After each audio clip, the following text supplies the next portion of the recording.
Hello, I am Curled Up Armadillo and it's time for the Booktube Newbie Tag. I didn't really know it existed before I posted my first video, otherwise I would have done this before. But it's not too late, right?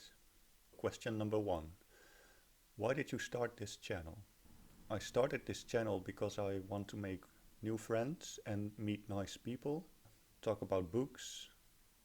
I also want to practice talking about books because after reading a book I usually have an opinion about it, but I can't really put it into words most of the time, and I would like to think about it a bit more after reading a book and have to put my opinion of a book into words so I can talk about it with you. Question number 2. What are some fun and unique things you can bring to BookTube? First of all, I'm Dutch, so I can talk a bit about Dutch literature. That could be quite interesting, and hopefully we won't come across too many authors that haven't been translated. I also write. I studied creative writing for 4 years. I graduated with this book.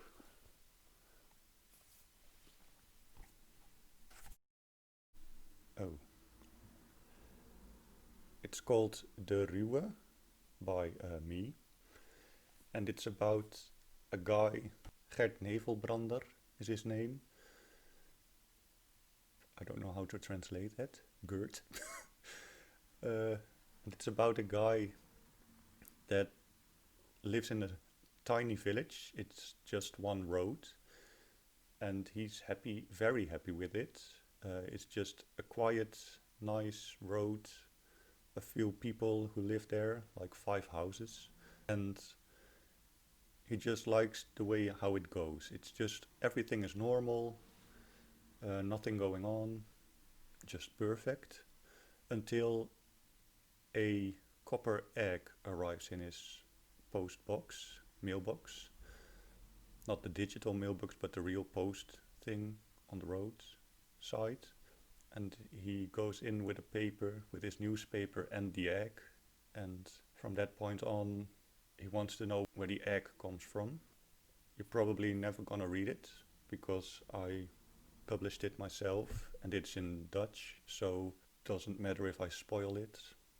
What I tried with the book is to make Gert, the main character, I wanted him to be very normal at the start, but then as he discovers more about the eggs and does something about it, and when he comes back to the village, he just isn't normal anymore.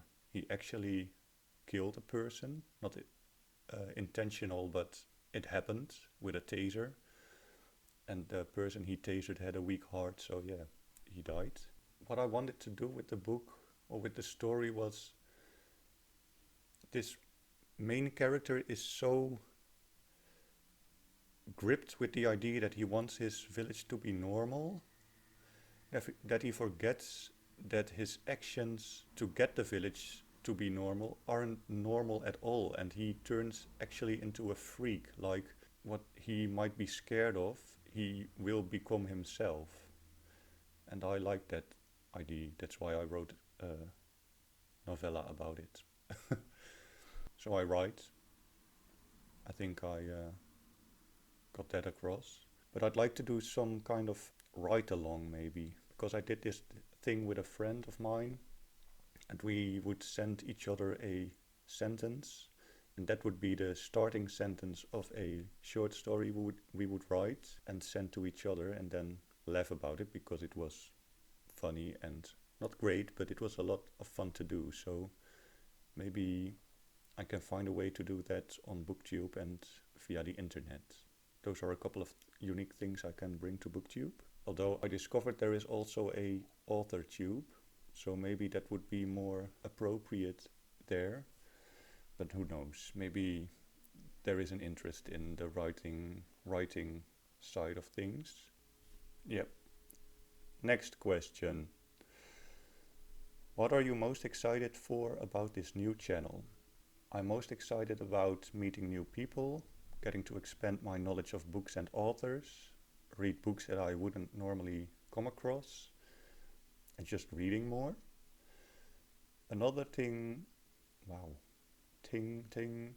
another thing is that I would like my opinion to be challenged, because I think that's important. Yeah, I would like my opinion to be challenged, not with swords and stakes, but just let's just talk about it, because opinions can differ, but I think it's also important that opinions can change. Yeah, that. So maybe opinions of mine will change. Well, hopefully, otherwise, where's the growth? Yeah, that is exciting. Next question. Why do you love reading? I like the activity of reading because it gets me engaged. It's like, well, it's not like watching a movie where you just sit back, let the images like flow into your eyeballs and sort of be this numb sack of human bones. Wow, that's not very positive. I just like to be engaged and think about what I read.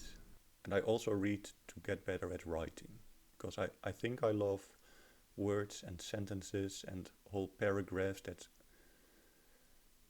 conjure up some image that sticks with me. I got like this weird crooked wooden staircase in my mind, and on top of that staircase, somewhere in a little corner of a rung, I think it's the word for the individual steps, there's a person waiting. I think he's the main character of the story, and at the top of the staircase there is this weird wooden stone house where another person is waiting to get his doorbell rung. And I have no idea how accurate it is, but I think it's from The Trial by Franz Kafka, where I get the image from. But it's just, after reading that book, that image stuck with me, and I really like those kind of things. The same, for instance, with The Wind-Up Bird Chronicle by Haruki Murakami, where the main character goes into a well and sits there and watches up through the hole of the well and sees the night sky and some stars. And it's just a lovely image, which I like. So that's why I love reading, for lovely images and weird images. Question number 5. What book or series got you into reading? I have a couple of moments in my life when I picked up reading. First as a child, of course. I think I remember going through this book a lot. Kleine IJsbeer, Wat is er mis? By Hans de Beer, which IJsbeer means polar bear in English, and Hans de Beer, the author, his surname actually is Bear, I see now, which is can't be a coincidence, right? But this, I looked it up, and this book is translated as well into English as Little Polar Bear Finds a Friend, and I just loved it. I also read Kleine, Bever and the Echo a lot. I also really like beavers a lot. They are great. Oh yeah, I also looked this up because it's translated, well, it was translated from English to Dutch, and the original title is Little Beaver and the Echo. And of course my mom read a lot of Pluk van de Pettenflat to me by Annie M.G. Schmid, which is just great. It's completely broken, the book. Oh, I see now I got this for my 5th birthday, and I've got this lovely drawing in it. I have no idea what it should say. Easelop. But I love that book as well. According to Wikipedia, this is also translated into Tow Truck Pluck, I also remember listening to this as an audiobook, not on some kind of Audible or something, but on a cassette. When I got a little bit older, I have no idea how old, but I started reading the GVR by Roald Dahl, or I got, I don't know why, I loved this book. I got 3 editions of it, an English one and 2 Dutch ones. Why? But it's the BFG by Roald Dahl, and I loved it. I don't know how often I read it. I have no idea how big of a reader I was as a child, but it's just great. And then I went into a big reading slump, and I don't think I picked up a book for fun when I was about 25, 26 or so. I started doing voluntary work at a thrift store and worked in the book section, which was great because most of the books were about €2, and because I worked there I got 50% off. So for instance, I got Michel de Montaigne's essays, the whole book, for I think €1, which is ridiculous. I think I priced it a bit more, like $2.50 or something, because yeah, otherwise it feels like I would have stolen the book, but that was great. I picked up Pitface by Herman Brusselmans, a parable. I thought it was a really funny and also rude and great book. And it got me into reading again. And ever since then I'm going strong, I think. I actually have no idea what this book is about anymore. It's about this guy called Pitface. And there's also a friend of his called Brillekas, which I have no idea how to translate that. It's like glasses case. Glasses. I don't know. And they do some kind of weird drugs. There's a lot of violence in it. They break into some kind of household, and I think they do pretty horrible things to the man and woman who lives there. To get back into reading, it was great because it's an easy read. It was pretty funny. I don't know how funny I think it is now. It just got me started again. Question 6. What questions would you ask your favorite booktubers? Without looking on the internet, do you know how a spider spins a web between like 2 trees or something? Because they can't jump that distance, so do they attach just a bit of web on this pole here and then walk down and over the street or something, and then walk up the tree again and just attach a little web here and then go from one web to the other web to spin it here? How do they do that? That's what I want to ask my favorite booktubers. Maybe on a serious note, how do people use Twitter? I don't get it. Because how do you use Twitter effectively? Not to get more attention, but how do you get a conversation started on Twitter? How does Twitter work? I don't know how old I now seem to be, but that's okay. Question 7.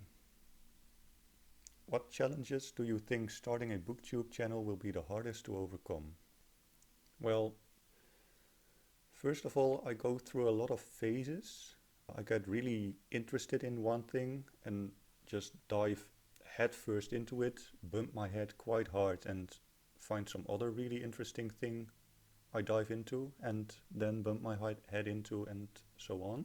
Most of the time it's great and a lot of fun to discover new things. Oh yeah, like there is this reborn community, and I don't know if you're familiar with reborns, but a reborn is a lifelike doll of a baby, and some people collect them and some people just get one reborn and really take care of it like it's a real baby, and I find that fascinating and a bit weird.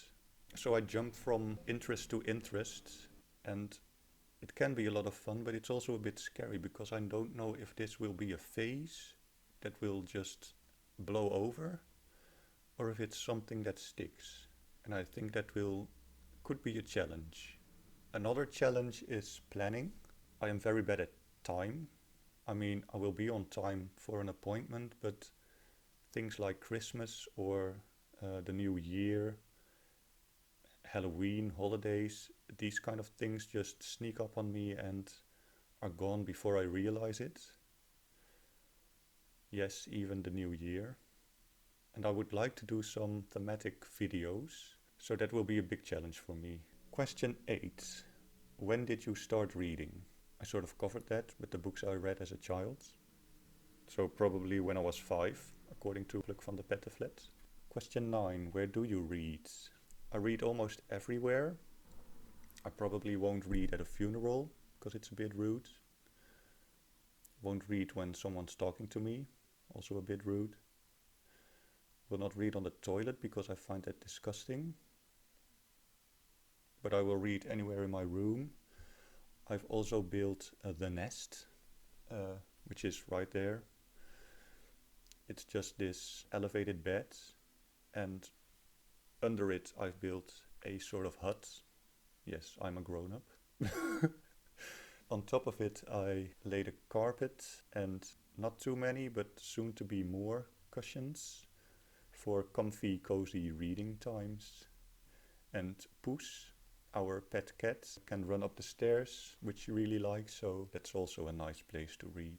What kind of books do you like to read? Question 10. I mainly read literary fiction. I read a bit of poetry, some children's books. I dove into horror books, and I still am doing the diving, I guess. Graphic novels I like to read, and I mainly get them from the library because you go through them so quickly that it's hard to keep up, really, and pay for them. I read Panther by Brecht Evans, and I still don't have that book, but I would love to get it sometime, because that was a great graphic novel. I also read a bit of non-fiction when I'm in the mood. I've read some philosophy, although I want to make a video about it, how I read philosophy, because I don't really read it to... Well, I will get into it when I make that video. And I also read books about writing, and I tend to shy away from fantasy, young adult and science fiction, because I'm not that interested in it, I think. I don't know. Who knows? I said I would like to be challenged in my opinions about things, so bring it on. Show me some books that I really, really need to read in the fantasy genre and science fiction and young adults. Those are the questions. I have no idea how long this is, but thank you for listening, and looking forward to making more videos and hearing from you what you think about this video and the next videos. Thanks again. Bye.